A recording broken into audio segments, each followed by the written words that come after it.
This conference will now be recorded. I'm going to go back slightly because someone just started the recording quite rightly. Each week, a number of presenters will present on the step in question. There will then be room for questions and answers plus discussion. The sessions will last an hour or so. During each session, send the organisers any questions you have using the chat function. We're recording this session. Audio recordings of the workshop plus written materials are made available at the workshop blog. Links are posted during the meeting. Today, we're examining step 5. I'll start off by giving a formal presentation of my understanding of the step. There will then be other speakers who will go into more detail about how their experiences inform their understanding of the step. There are some people, a couple of people joined. I'm not able to mute you and there's background noise. I'm going to have to boot you out of the meeting because of the background noise. Please try and join, maybe just rejoin and see if the audio is connected. I'm sorry about that, but I'm going to have to remove you now.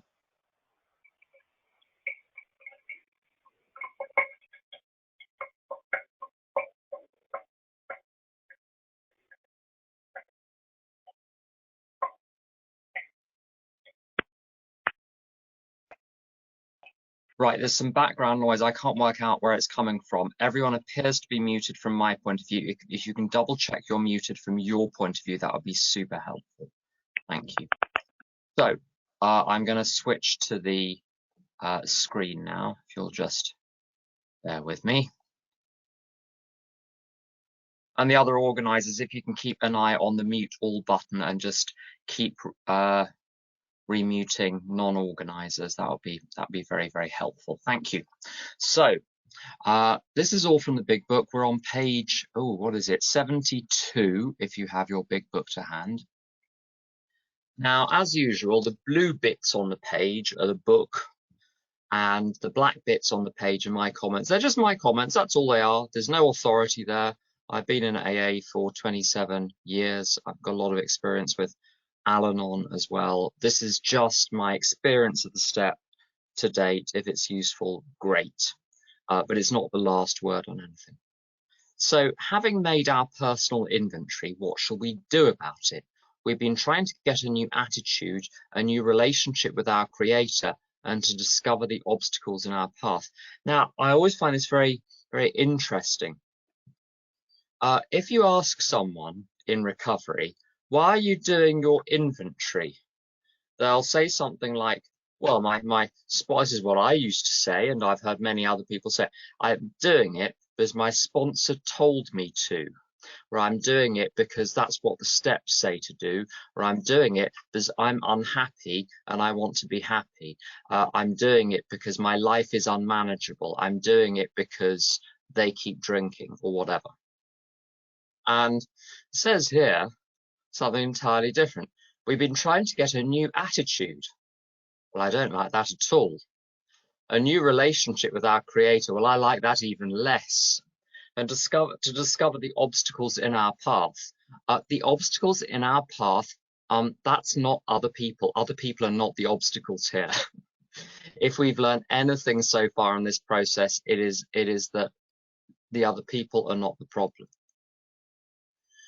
And so looking at what this new attitude is and the new relationship with our creator, I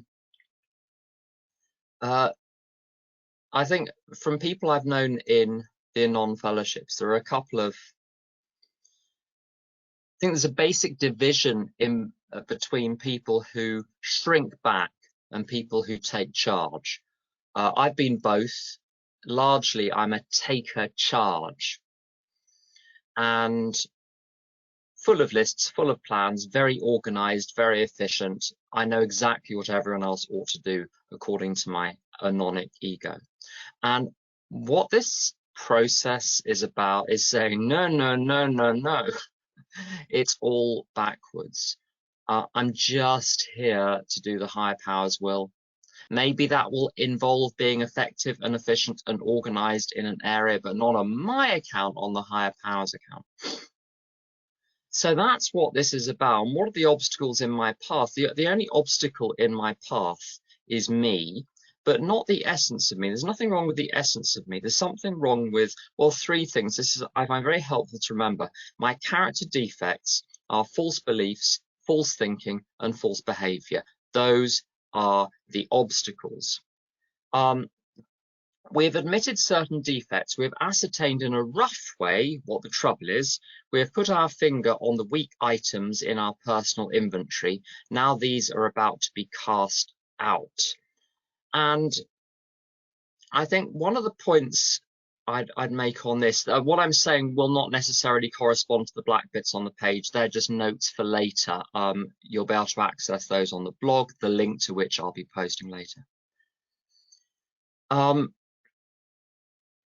The point about these character defects is, I mean, I've always found it difficult in meetings when people say, well, you know, anxiety and depression and unhappiness, and well, they don't go away, but at least I have somewhere to come and talk about it. Now that's better than nothing. It's better than sitting in a room on your own, looking at yourself with your anxiety and your depression and your unhappiness. So it's marginally better to have somewhere to go and get relief. But honestly, if I had to spend the rest of my life putting up with misery, but having somewhere to go to share about it, I don't think I'd bother.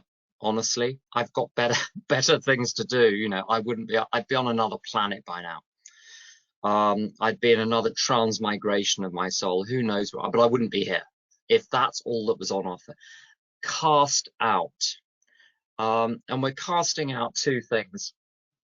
We're casting out defects of character, which I've talked about, and dark crannies of the past. We'll come to that later on. These are the two elements. Defects of character that say what my mistakes are, and the secrets. This requires action on our part, which when completed will mean we've admitted to God, to ourselves, and to another human being the exact nature of our defects. This brings us to the fifth step in the program of recovery mentioned in the preceding chapter. And here's the thing, I don't know how, but when I admit something to another human being, the fact that I've admitted it to God becomes a psychic or spiritual reality. You can admit stuff to God all you like, but I don't know about you, it doesn't seem to cost me very much to admit it to God. It's mildly embarrassing. You admit it to someone else, it's super embarrassing. Now, when I admit something to God on my own, it looks just the same as the moment before I admitted it to God. When I admit something to someone else, once they're looking at it, even without them saying anything, it looks different even from my point of view. Something changes when I admit it to another person. This is perhaps difficult, especially discussing our defects with another person. We think we will have done well enough in admitting these things to ourselves. There is doubt about that. In actual practice, we usually find a solitary self-appraisal insufficient. Many of us thought it necessary to go much further. We will be more reconciled to discussing ourselves with another person when we see good reasons why we should do so. The best reason first, if we skip this vital step, we may not overcome drinking. Time after time, newcomers have tried to keep to themselves certain facts about their lives. Trying to avoid this humbling experience, they have turned to easier methods. Almost invariably, they got drunk. Having persevered with the rest of the program, they wondered why they fell. We think the reason is that they never completed their house cleaning. They took inventory all right, but hung on to some of the worst items in stock. They only thought they'd lost their egoism and fear. They only thought they had humbled themselves.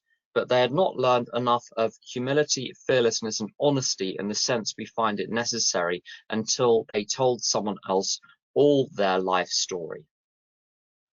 Now, there are a couple of points here.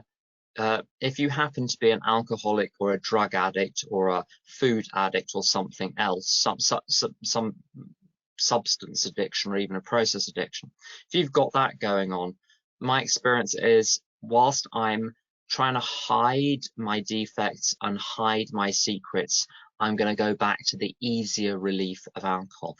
The question with the Anons is, well, how is this relevant to us? You know, we're either totally sober already, or we don't need to get sober, or whatever. But, relapse, it's not actually an issue. Well, from an Anon point of view, I mean, having been sober a long time, I mean, all day is a long time, but anyway, having been sober a long time, I notice really persistent character defects sometimes. And when I try to get rid of them without talking about them, they don't go. I don't understand how and why talking about them, well, not so much talking about them, admitting them to someone else, it changes my conscious relationship with them. And then when the opportunity to act out again arises, I'm much less likely to do it. It seems to be a lock in the door. No one knows why the lock is there, but that's the key in the lock. And I'll give you some examples. So from an Anon point of view, when I look at the defects I inherited from my father, who was maybe an addict, we're not sure. He was pretty old when I was born, and he was even older when he died. And it's all a long time ago. But his defects are very much the defects of the addict. Whether or not he was one, they are typical addict defects. From my poor old mother, who's still with us, mercifully, I inherited all of the Anon defects, and they cluster around 6 words or phrases. The first one is impatience. No one can ever do anything quick enough or efficiently enough for me. Other people are supposed to be machine-like service providers, and I'm watching very carefully. If you don't do what you're supposed to do perfectly, effectively, efficiently, and harmoniously now, there's going to be a problem because I'm watching. Okay, impatience. Intolerance. You're not allowed to have anything wrong with you. If you have something wrong with you, you need to get over it quick. If you can't get over it quick, then you need to shut up about it. Stop, at least have the grace to keep it to yourself or go away. Intolerance. Not very good with other people's defects, probably because I'm not very good with my own. Condemnation. If you want me to judge something or criticize something, I'm your man. Just give me a call, set out the situation, and just pray. It's like pressing play. There we go. And there's no stop button. It's only if the cassette tape gets mangled does it stop. So impatience, intolerance, condemnation, dread. My friend Tom says, why dread forever? Why not dread one day at a time? And the thing about dread, my dread has got nothing to do with whether or not there is something to dread. I've already decided to dread, and the question is, what is there to dread? And if I can't find a major thing, I'll find a minor thing, and the minor thing expands to the shape and size left by the major thing that's just been solved. So solving problems doesn't help with dread, because you'll only find something else. So we've got impatience, intolerance, condemnation, dread. Perfectionism. That's the idea that life should be like a sort of doll's house where everything is small and perfectly arranged and nothing is alive. That's my idea. That's my ego's idea of perfection. Human beings are messy, and they mess with this idea of perfection. And also the last one is being driven, this sense of entitlement to be everything to everyone, to be the solution to all problems, to be the perfect multitasker, to be the spinner of plates. And these 6 character defects, impatience, intolerance, condemnation, dread, perfectionism, and drivenness, they're so pervasive in the world, certainly around me, you kind of forget that they're even defects. They're just how to behave. You look on Facebook and you'll see a lot of those 6 going on one way or another. You look at LinkedIn and, drivenness, you see the raw ambition on there. I need to, if I'm gonna change, I need to be talking about those. That's why I'm talking about those now, because those defects need to go. If I don't talk, if I don't reveal what's going on, I'm just going to keep repeating what I'm doing. That's why I need step 5. More than most people, the alcoholic leads a double life. He is very much the actor. To the outer world, he presents his stage character. This is the one he likes his fellows to see. He wants to enjoy a certain reputation, but knows in his heart he doesn't deserve it. The inconsistency is made worse by the things he does on his sprees. Coming to his senses, he is revolted at certain episodes he vaguely remembers. These memories are a nightmare. He trembles to think someone might have observed him. As fast as he can, he pushes these memories far inside himself. He hopes they will never see the light of day. He is under constant fear and tension, and that makes for more drinking.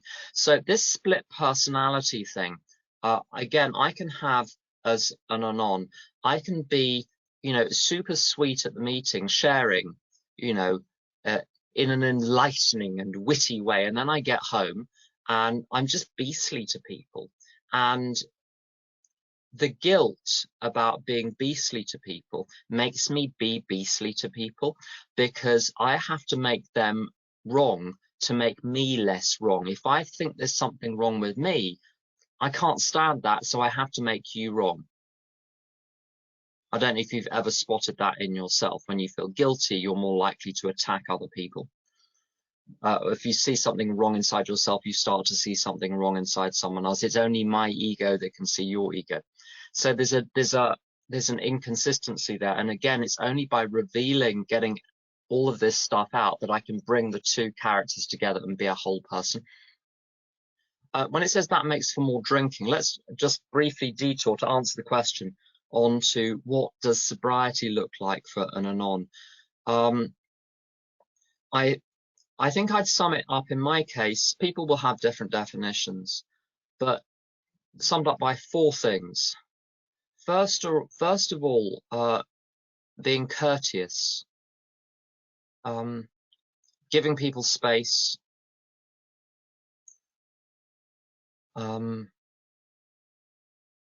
not being a bully or a bulldozer, being temperate, which means I think before I speak, and I don't exaggerate, I don't distort, I don't minimize, I just say things as they are. You want to be a glass of cool water.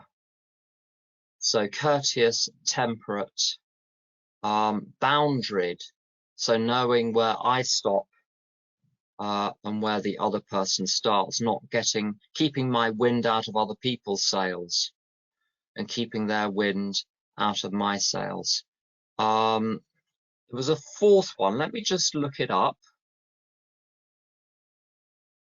My mind goes blank just at the wrong moment. Courteous, discreet.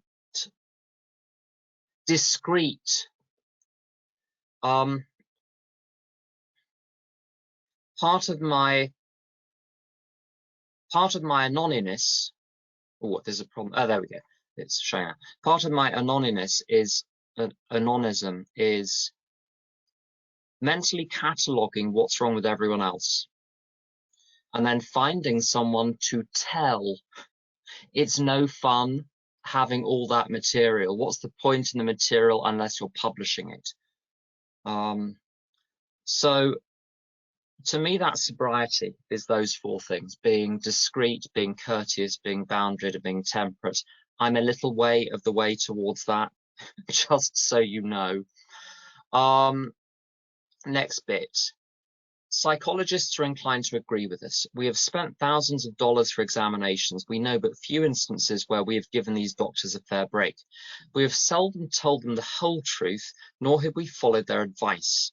Unwilling to be honest with these sympathetic men, we are honest with no one else. Small wonder many in the medical profession have a low opinion of alcoholics and their chance for recovery. Psst, that applies to us too. We must be entirely honest with somebody if we expect to live long or happily in this world.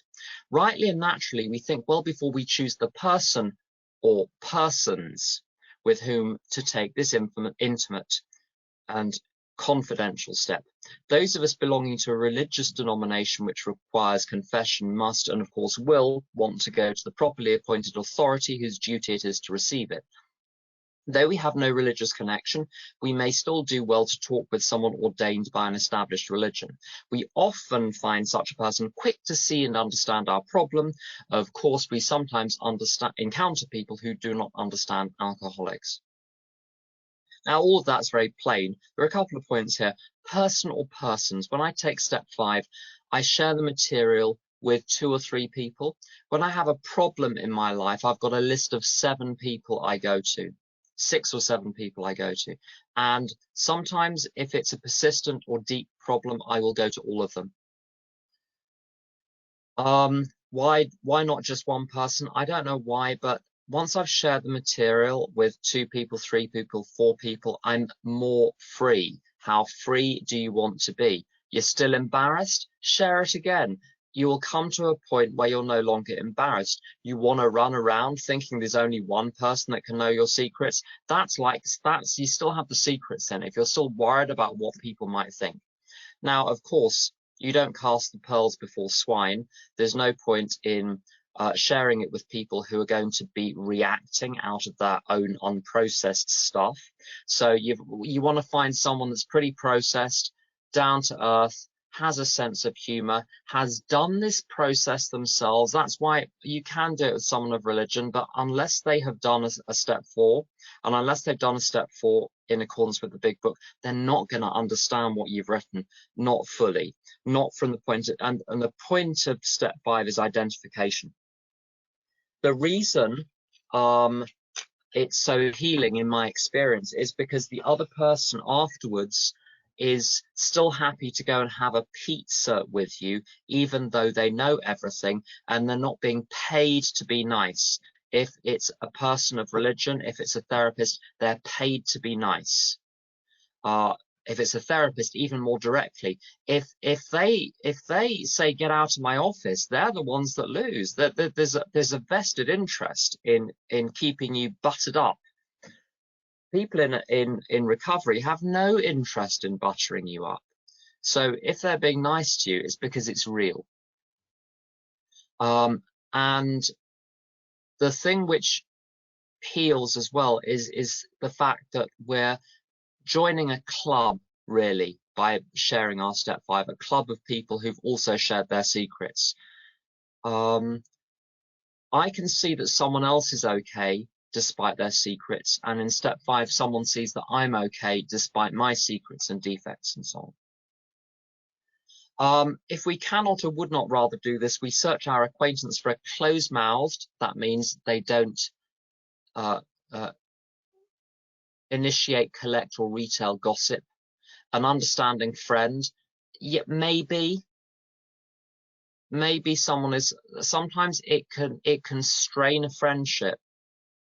I'm a little bit careful. I prefer people with some distance. I've got a best friend who I share stuff with, but other friends, no. I accept some people who are 25, 30 years sober. But I'm careful though. I've got some distance really helps. Like friendly old timers you see once every 2 months, they're good people to do step 5s with. You've seen them enough to know that they're not schmucks, but you're not seeing them every week. So, you know, if you see them and you're embarrassed, it's probably going to be 2 months before you'll see them again, and you'll get over it by then. Perhaps our doctor or psychologist will be the best person. It may be one of our own family, third cousins and more distant, no closer than a third cousin. It's not someone you want to be seeing at all the weddings. But we cannot disclose anything to our wives or our parents which will hurt them and make them unhappy. We have no right to save our own skin at someone else's expense. Such parts of our story we tell to someone who will understand yet be unaffected. The rule is we must be hard on ourselves. That means in terms of disclosing everything, but always considerate of others. So briefly, don't share your inventory about someone to the person. If you've got a problem with your sponsor, can it. Find someone else to share it with, preferably someone who knows them and can help you work around their quirks. Don't even tell your sponsor that you have a resentment against them, but you're working on it with someone else. They don't need the information. There is no file. They write that in. So just sponsors are human beings too, you know, appearances notwithstanding. Notwithstanding the great necessity for discussing ourselves with someone, it may be one is so situated that there is no suitable person available. If that is so, this step may be postponed only. However, if we hold ourselves in complete readiness to go through with it at the first opportunity. We say this because we are very anxious that we talk to the right person. It is important that he be able to keep a confidence, that he fully understand and approve what we're driving at, that he will not try to change our plan. But we must not use this as a mere excuse to postpone.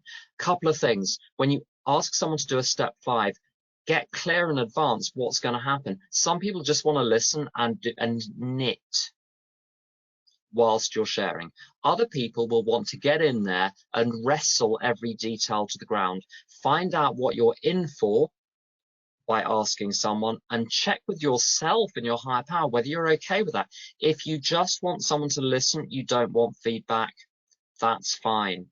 I don't like feedback in a step 5. I don't think it's the place for it, for me. Unless I'm actively seeking, if I have open questions, then I ask. Other people, they totally want feedback. Some people, when they hear a step 5, won't be passive. Other people insist on being. So get clear what's going to happen. And also, you don't want someone that's going to tell you you did your step 4 all wrong and say, oh, I need to sponsor you now. This is what we're going to do. Counterproductive. When we decide who is to hear our story, we waste no time. We have a written inventory and we are prepared for a long talk. 1, we explain to our partner what we're about to do and why we have to do it. He should realize that we are engaged upon a life and death errand. Most people approached in this way will be glad to help. They will be honored by our confidence. We pocket our pride and go to it, illuminating every twist of character, every dark cranny of the past. Twists of character, that's our defects of character, that's our shortcomings, they're the same. So basically, you go to the 3rd column of the resentment inventory. What are the main demands? You look at the character defects that you learned from the page 67 questions. The fear inventory is short. Read the whole thing out. The sex inventory. What are the patterns? Anyone else you've harmed? Boom, you're done.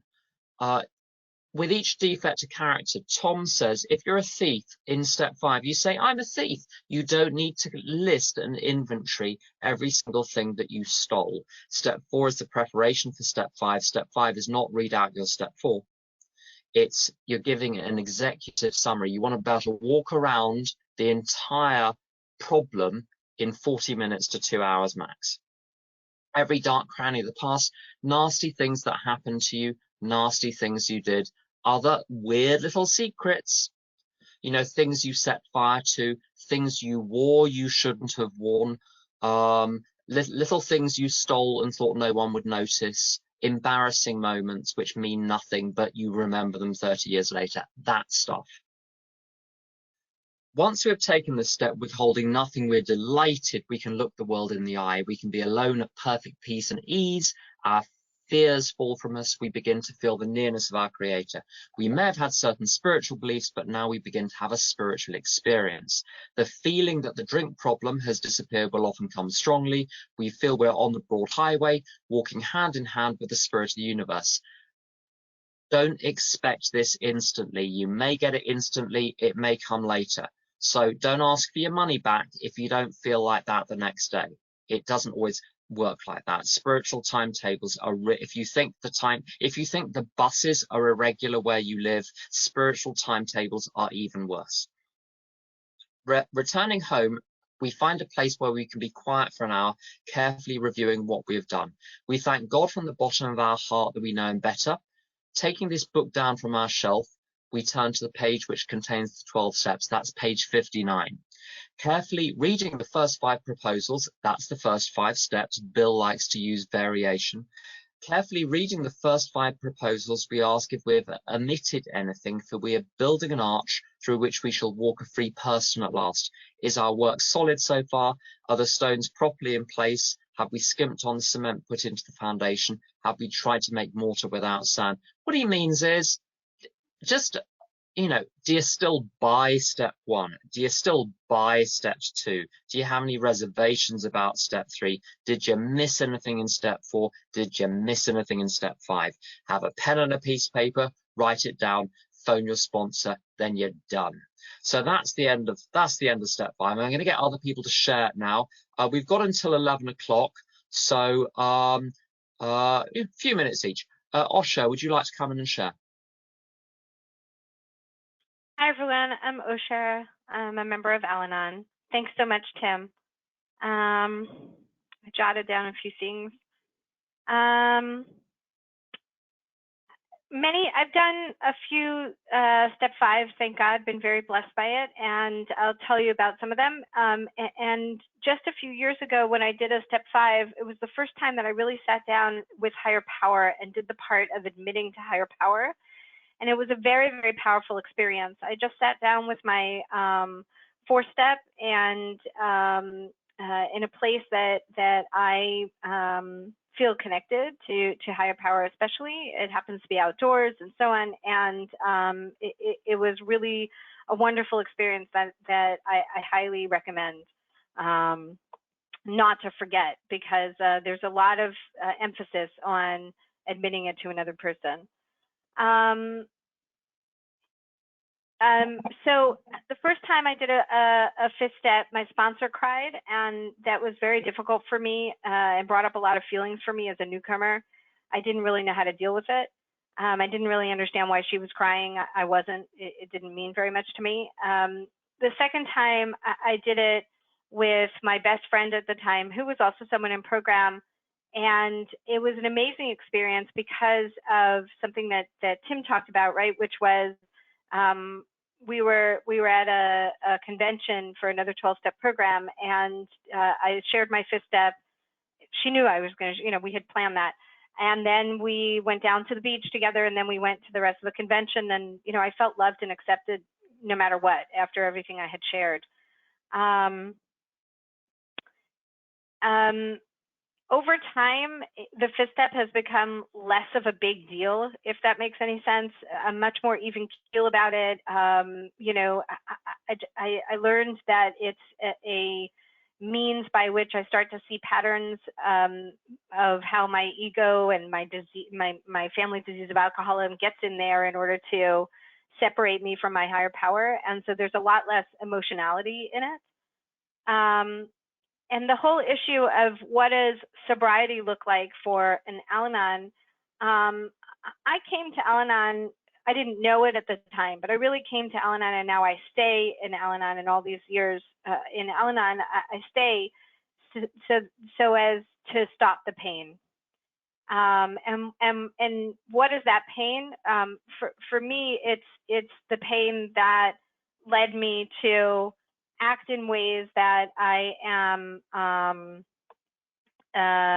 embarrassed by, to act in ways that I feel guilty about, to be completely irrational and insane, to not be true to myself, the list goes on. And I basically learned what that looks like doing step 1 and really taking a look at, what are the characteristics that show that I am an Al-Anon? It's not because I grew up in an alcoholic home, but rather because of the reactions that I have to other people, to situations, to myself, to higher power. And if you'd like, feel free to contact me. I'll give you some pages in the Al-Anon literature that are helpful to me in really kind of setting forth everything that Tim said, and I experienced everything that Tim shared as well, as to what are the characteristics essentially of an Anon.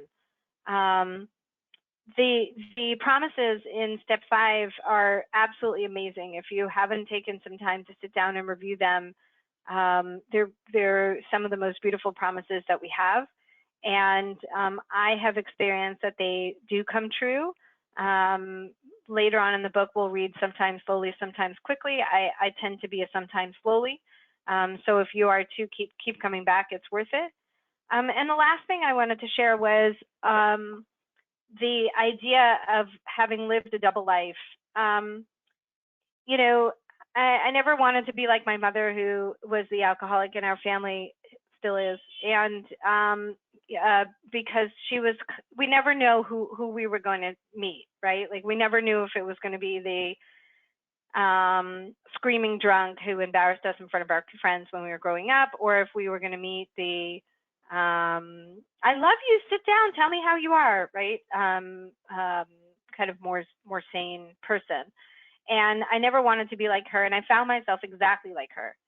And I found myself exactly like her because I even in recovery completely could have, you know, one tone of voice for speaking with a sponsee on the phone, and another tone of voice with my kids, or another tone of voice with other people that I might have an intimate, more intimate relationship with, or an employee at work, you know. And it's I'm so grateful to be experiencing in this program a merging of my insides and my outsides, you know, or being able to feel certain things on my insides and being able to make choices with regard to what I'm feeling, what I'm thinking, and so on, as to whether or not I want to show that on the outside, and having conscious choices rather than just constantly reacting and having no idea what's going on.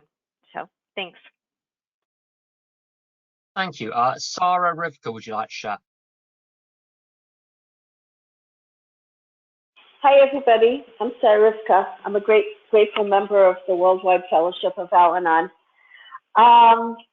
Thank you so much, Tim and Osha. Thank you for amazing shares, amazing information. I found that the fifth step promises came true for me in the middle of the fourth step. When I was absolutely so devastated by the reality of who I was and how I was behaving, that I had already, a lot of it was removed, and I started to feel those feelings, and it got just stronger as I did the fifth step. I was terrified of my sponsor. She didn't say a word. She cleaned her house. I was privileged to meet with her in person, and she cleaned her entire house, total spring cleaning, including her drawers and other stuff. And I followed her around, and I just read what I wrote. She had a policy. She said to me, "You're going to have resentments against me, and I want you to write them down, and you will read them to me during the fifth step." And she said, "If you don't have a resentment against me by the time we're done with this," she said, "then you're not doing something right." And I was so petrified of that. I saved that for last. And you know what? It was very freeing, because I knew that she wasn't taking it personally. She was expecting it. And she explained some of the things that I resented, that they were ridiculous. Like, I resented her boyfriend for not introducing her to his children. I mean, so none of my business. And she explained to me that that was actually a good thing for their relationship. They got to know each other. You know, she had like, and my whole, something shifted in my worldview, because when she told me about that, I realized that probably all the rest of my resentments, I mean, I already knew they were all ridiculous. Most of them were quite ridiculous, but that just, it deepened it. And so I do the same thing with my sponsees. I tell them, "You're going to have resentments against me. I want to hear them." I'm never surprised by what they are. And that gives them the opportunity to then later do step 9 with me, which I always receive in a very loving way. And, you know, to practice sort of like role playing almost, because we both know what's going to be said. I have found myself over the phone crying when I hear someone else's fifth step, because I cry for them. I cry for their pain, and it triggers my own pain. And it's some like really deep and heavy stuff, and very painful. And today I have empathy for other people, and so it touches me. And I'm glad that it's over the phone because I don't want to impose my feelings on them. But I have cried, and the other thing that I want to say is it's occasionally happened to me that someone has discussed an issue that was too upsetting for me, and I wasn't able to hear it. And as lovingly as possible, I stopped them and I said, "I'm sorry, I can't listen to this." And I found them somebody else. I said, "That part, please, this is a great person to read it to. They can help you. I can't help you with that." And it's not out of judgment in any way, because I when that has happened, I have really, really felt a lot of love for that person. But I felt like a wall come down, like like in a movie when someone's trying to get into a bank or something, and a wall, like this big metal wall, just like comes down. And I'm not that person for that, and I don't know why, but I trust it, and setting a boundary in that way has not affected my relationship. So I'll end with that, but I just say that it's a privilege. It's an honor and a privilege to hear somebody's fifth step. And every time I've done it, I feel so blessed. And at that moment, I actually know that I'm really doing God's will for me. Other times I'm going to the supermarket. Is that God's will for me? Now, I don't know. But when I'm listening to a fifth step, 100% I'm sure that is God's will for me in that moment. So thank you. Thank you. I'm going to suggest we reduce to 4 minutes now. Elisheva, would you like to share?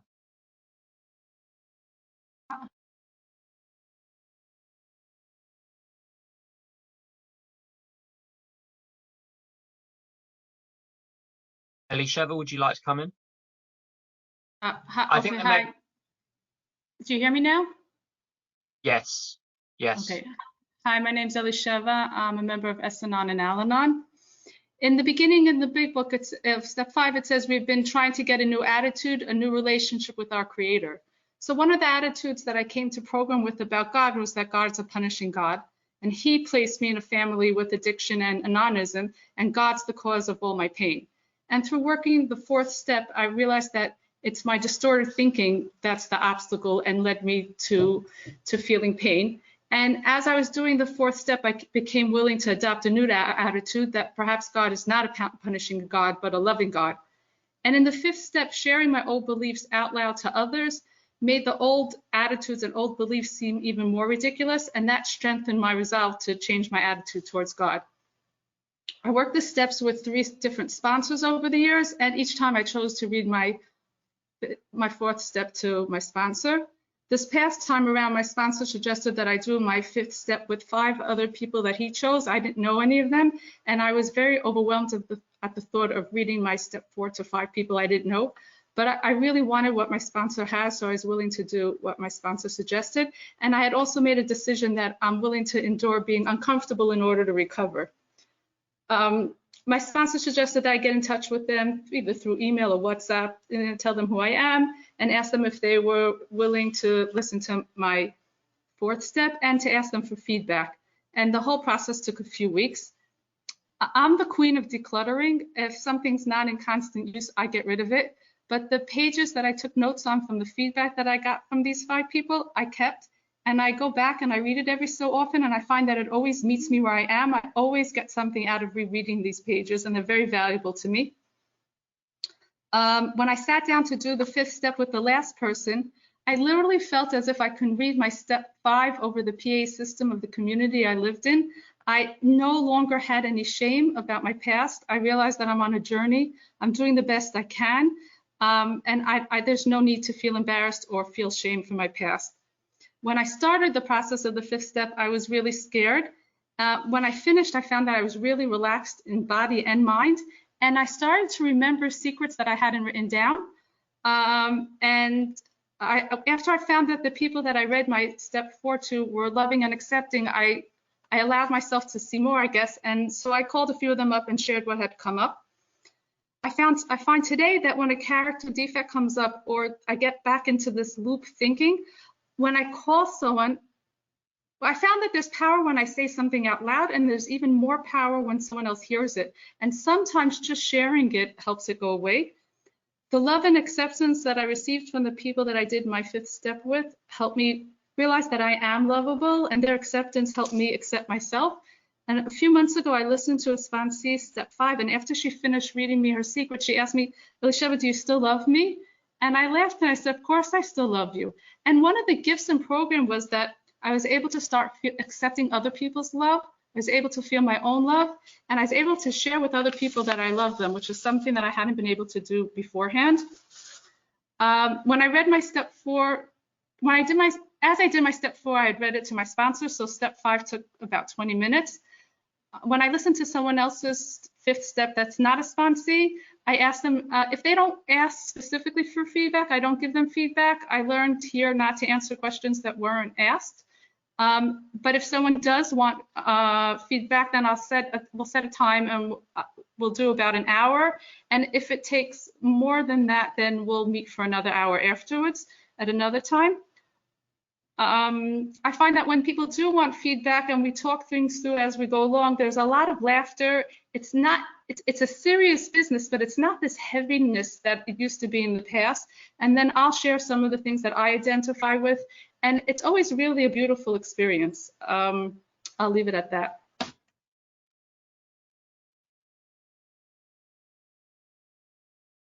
Thank you. Emma, would you like to share? Hi, I'm Emma, a grateful member of Al-Anon. I'm really grateful for all these shares. For me, it really was about putting myself down on paper, warts and all, sharing the info from the 5th step. I love the title Into Action because it actually made me feel like I was doing something. I was unblocking myself, and I think that's my big thing, unblocking myself. I'm connected to God. And I kept putting stuff in the way. I heard a talk recently by a guy called Charlie Harari, and he gave a class, and he described a friend who was working away a lot, and he had a 17-year-old kid who kept butting heads with everyone, including his wife and his everybody he was butting heads with. And when COVID came, the father wasn't able to travel, and he started to be home 24/7. And suddenly he was spending time with his kid and laughing with his kid at dinner and playing basketball outside, and they spent time together and the connection grew. They weren't butting heads so much anymore. And the dad in the story told Charlie Harari that his kid saw he loved him and showed him that he was there for him, and saw him, he was present and right there in the relationship. He'd unblock the channels between them. And to me, that's what the 5th step really is about. It's seeing God is there. He loves me, and just like the dad, when I'm there really looking for him, when I see him and I see he's present, I don't need to put a lot of the things in the way of the relationship that I did before. I shared my 5th step with my sponsor by going along the way with her and 2 other people. I can see that if I tried to do it alone, I wouldn't have been able to see anything. I tried for years to figure out what was going on for me. And even when I was doing the 4th step, there were things that needed pointing out even more so as I went along from my sponsor. I think possibly, trying to see self-seeking and selfish ways really is difficult for me when I'm so self-seeking and self-centered. Having people who have done it before was awesome, and who'd used the big book. That was a big deal for me. They had to be in recovery, and it was an incredible experience. I am incredibly grateful. I heard that spiritual mind is needed. That's where I need to try and see things as God would have me see them, not as I see them. It's a change in perspective, and I needed the help of these people, these other amazing women, to help me see clearly. As I heard their remarks and thoughts, I saw the truth in it. And maybe that's spiritual experience 101, I'm not sure. When I met in a cafe, and whilst everyone else was eating and I had a dry mouth and terrible stomach ache, I shared my 5th step out loud to her. Her kindness, her tolerance, her love was just awesome. When I shared the stuff which was deeply soul bearing, she shared her stuff too. And somehow that helped me trust the process and realize that I'm really not so different to everyone else. And knowing that was a big deal for me. I'm deeply grateful for this. I'm deeply grateful for the experience, and yeah, I did cry, and I had to face things in that moment that were difficult for me. And I think that possibly that was a beautiful thing for me. There was a lot of laughter too, especially when she resonated with something I said. When I walked out of that cafe, the world was a little bit sharper. I don't know why. I kind of felt a little bit high, and I felt connected to God in a way I don't think I've ever experienced before in my life.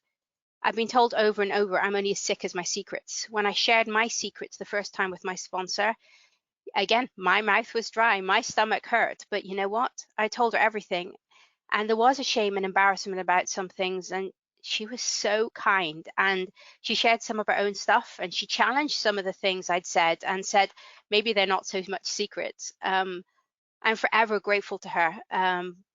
By the time I shared those secrets with 2 other people, they're really not so secretive anymore, and they don't really have the same effect on me, even when I think of them in my mind. I no longer want to live a life where I'm this double life, showing the world I'm one thing. I'm not perfect. That's a wonderful thing to be able to say out loud. I'm not perfect, and I don't have to be.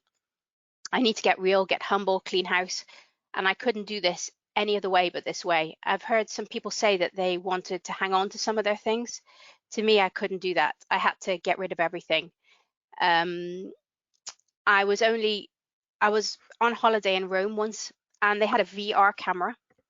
You put it on your eyes, and I could see that I was really in ancient Rome. I was there. I thought that's where I was. I was really present. I was truly believing I was back there. But when I took the VR glasses off, the world was sharper again. Why? Because for me, reality, the real right here, right now, has potential. And when I'm in my head, I don't really believe it has any potential. I've been privileged to hear a number of 5th steps too, and there are deeply spiritual experiences hearing someone else's. God is really present, and I'm grateful to give back what I have been given. It's humbling. I too share parts of my story with them, and we laugh, and it's really something that gives me goosebumps. On Tim's blog, he talks about the 5th step, and he talks about being in a haunted ghost train. And I really feel that if anybody can read that, you should read it, that I was no longer haunted by a lot of my past. I felt so much freer. I don't have to do this perfectly. I just had to get it out. I had to try my best, be there, be present, bring God in. And I feel this process helps me get to know God. I'm learning about what's blocking me. I'm learning how to connect to Him with awareness, with prayer, with forgiveness, service, lots of service. And I'm trying to go forward in my spiritual life, trying to be closer and more connected. And this process, it unlocks me and it unblocks me. And I get in touch with my relationship with God. Like the father in the story, I'm more connected to him because he's here and he's present. I sometimes really feel that I'm there and I'm talking to him. When I see him in my life, the more I spend time with him, the more I remove the blockages, and I feel him that deep down inside. I stop butting heads with him, and I see him as he is, my present loving father. To me, that's the point of this, to feel God, be connected as best I can, and this process helps. So I'm incredibly grateful for this process. Thank you for letting me share. Thank you. Evan, would you like to share? Hello, I'm Evan, grateful recovering Anon. Well, thank you everybody for your shares. So getting all my stuff out during my 5th step was, as I mentioned, was a very cathartic process. Stuff that I had never told anybody, stuff that I'd never shared. And then once I had gotten over that, I really was able to share a lot of this stuff over again, and to the point where I was able to then start using all of those things, the pain, the embarrassment, the difficult situations that I'd gone through in my life, to look at them from change them from being a burden to being a resource, that I could look back and I could see that these are things that help me grow into the person that I am, and where they push me in a negative direction, and how I could then use them to move myself in a positive direction, where I could use them as a way to be more empathic, to be more accepting of others, to be more willingness to let go and let God and forgive, understanding that whatever anybody else has done to me or is going through, first of all, it's almost zero chance that it really has much to do with me. They're all working through their own issues, and I happen to be standing there. A lot of that came to me, obviously, with some guidance from my sponsor, but as I looked through the wreckage of my past, and I went through the wreckage of my past with my sponsor, I was able to see all these things, and again, take what were up until that point in my mind purely negative events and transmogrify them, as it were, into really positive events, and to be able to see that all these things in my past were really God giving me blocks to stand on, to lift myself up. And it was only my attitude and my judgment about those things that made me see them as negative. And I guess that brings me to what for me, I guess, is my sobriety definition as an Anon. I know before started working a program, I had to fix everything and everybody, and I was never able to leave anybody alone, and I had a solution to everybody's problem, and I actively went out and provided solutions to everybody's problem, no matter if they wanted those things fixed or not. So the first and the biggest part of my Anon sobriety, as it were, is I don't fix things people don't ask me to fix. Once in a while, I can offer, but even then, it's I make the offer, and again, none of us can do these things perfectly, and I do slip occasionally, but that's really my main issue. And the next thing is I've reduced my expectations of other people, mostly in the field that they will give me the recognition that I think I deserve. So if I do stuff around the house, I don't expect my wife to shower me with praise that I did the dishes or I put away the laundry or whatever it is. I appreciate it when I do get it, but I don't look for it, and I don't expect it. So as long and I try to expand that into the rest of my life, and just getting rid of those expectations of other people. And again, that has a lot to do with this change in attitude that I got from doing my fifth step. That I don't expect things from others, which on the other hand, I try to give them as much as I can, and give show as much gratitude and praise as I can. But it's a one-way street for me. I give and I don't expect in return. So I was able to see during my fifth step that so much of my life, so many of my resentments came from this place of, look how much I do, and nobody gives me any respect or any gratitude or any appreciation, which obviously wasn't true. That was just because that was what my mindset was, that I'm not getting it. So yeah, I think I'll leave it there. That if I can make those changes based on my fifth step, I can see where my attitudes got me. It wasn't circumstances that got me where I was. It was my attitudes about them and how I changed those attitudes and move forward. So thank you. Thank you very much. I'm afraid that's all we've got time for. Our next session is on step 6 and 7 next Sunday. There will be no workshop on the 20th of September, the 4th of October, or the 11th of October due to religious holidays. If you don't have a religious holiday, then you're missing out.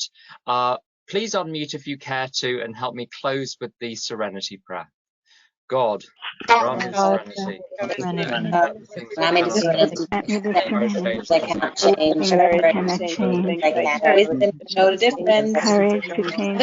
Good coming back, everybody. Thank you. Thank you.